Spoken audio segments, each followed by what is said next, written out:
DJ Moral Stories. जादूचं मेकअपचं झाड.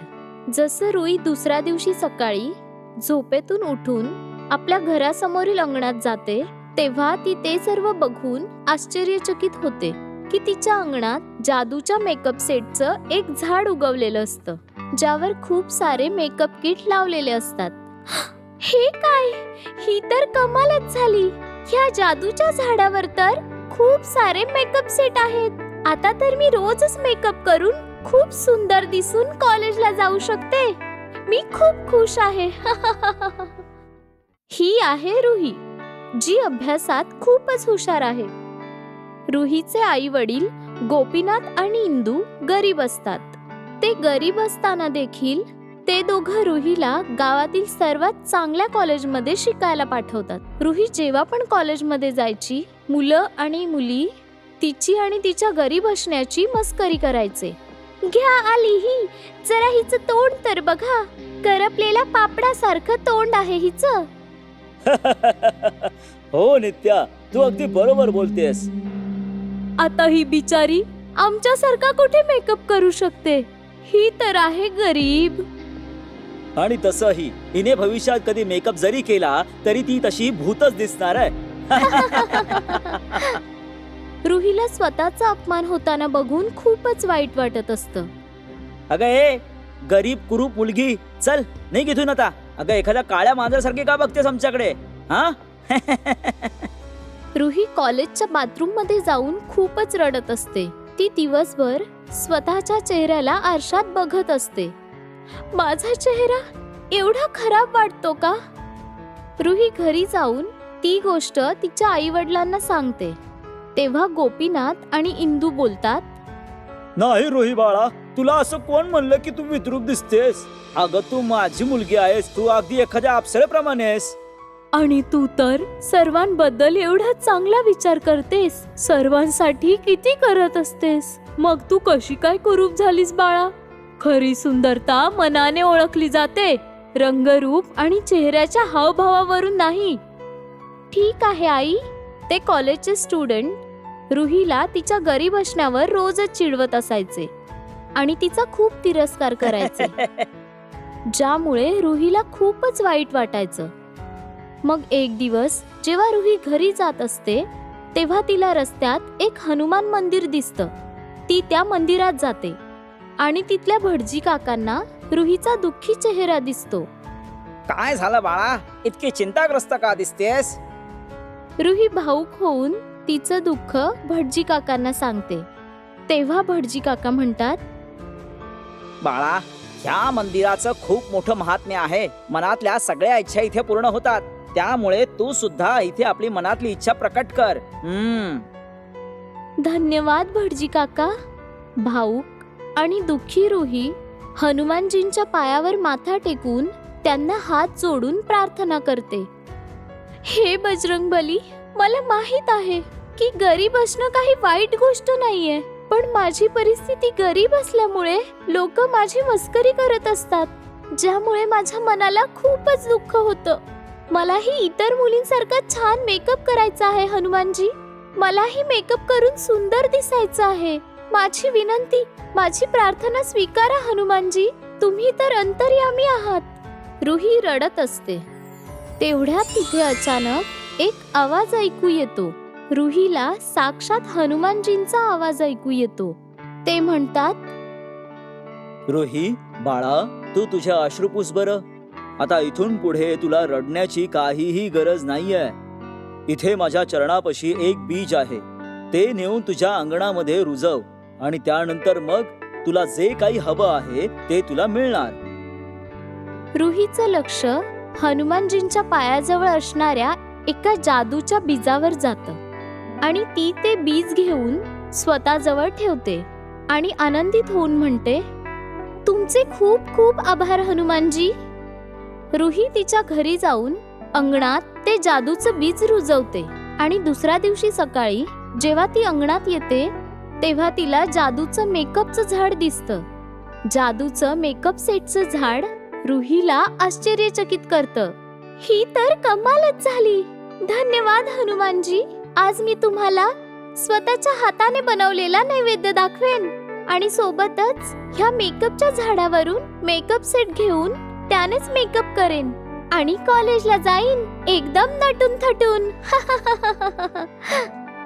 रुही तिच्या हातांनी हनुमानजींसाठी नैवेद्य बनवते आणि मंदिरात जाऊन तो नैवेद्य ती त्यांना दाखवते. ती त्या दिवशी मेकअप करून तयार होते आणि कॉलेजला जाते. सर्वजण रुहीने केलेला मेकअप बघून थक्क होऊन जातात आणि त्यांची बोलतीच बंद होते.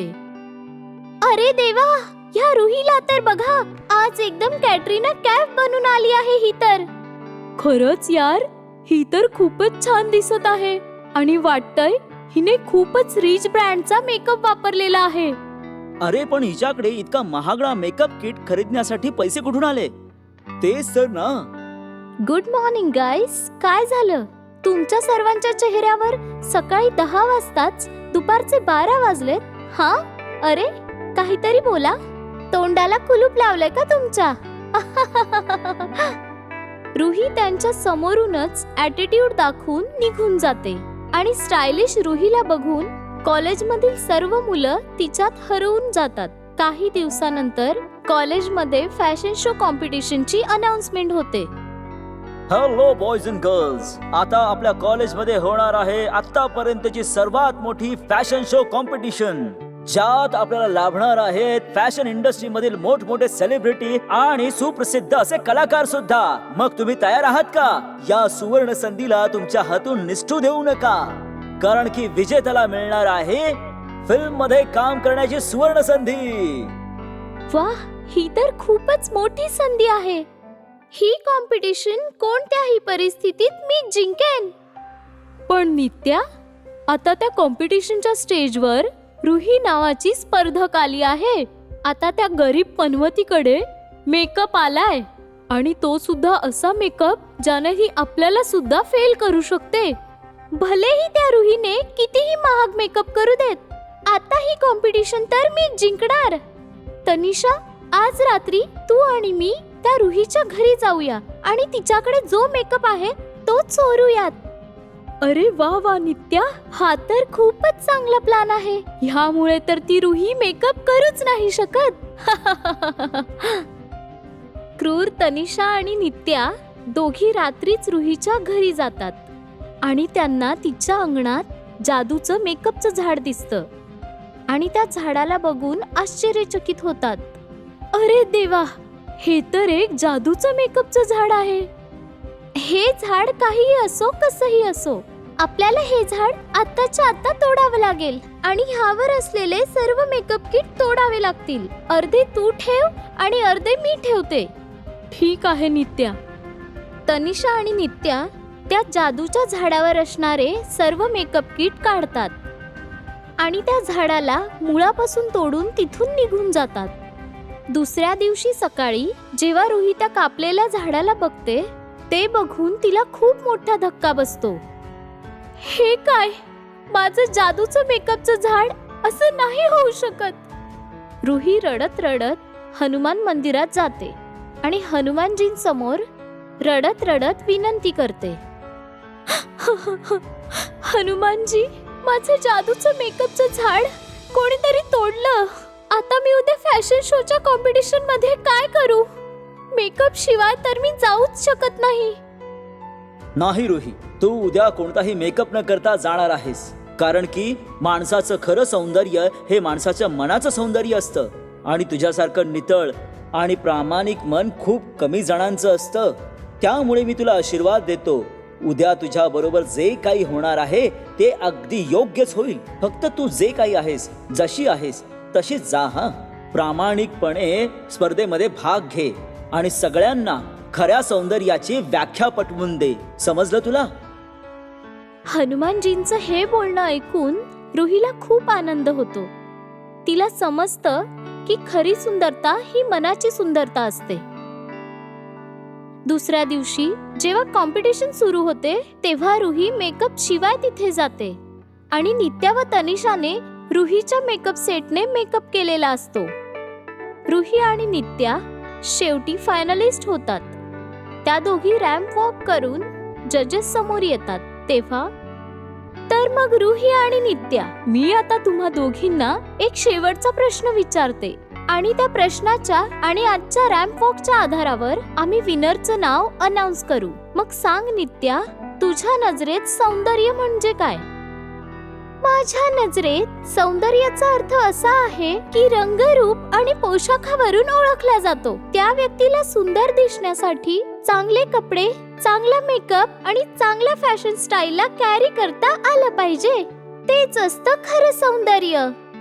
ठीक आहे रुही, तुझं काय म्हणणं आहे? मॅम, माझ्या नजरेत खऱ्या सौंदर्याचा अर्थ असा आहे जे आतून असतं, शरीराचं नाही तर मनाचं सौंदर्य. बाहेरील सौंदर्य काही वेळेनुसार निघून जातं, खराब होतं. पण जर एखादा व्यक्ती मनाने सुंदर असेल तर तो शेवटपर्यंत सुंदरच असतो. काळा, गोरा, जाड, बारीक ह्या सर्वावर सौंदर्य नाही ठरवता येत. आणि म्हणूनच मी आज मेकअप नाही केलाय, कारण मी माझ्या रूपाच्या रंगावर खूप खुश आहे. रुहीच्या नजरेतील सौंदर्याची परिभाषा ऐकून जज खूपच प्रभावित झाले. वाह, काय उत्तर दिलंयस तू रुही, खूप छान. And the winner is Ruhi everyone. तुझं वॉक आणि टॉक दोन्ही गोष्टींनी मी खुश झालीये. तू आमच्या पुढच्या चित्रपटात काम करणार आहेस. जय जय बजरंगबली. धन्यवाद मॅम. नित्याला खूपच राग येतो. शेवटी रुही ती कॉम्पिटिशन जिंकते आणि ती पुढे जाऊन एक खूप मोठी सिने अभिनेत्री बनते.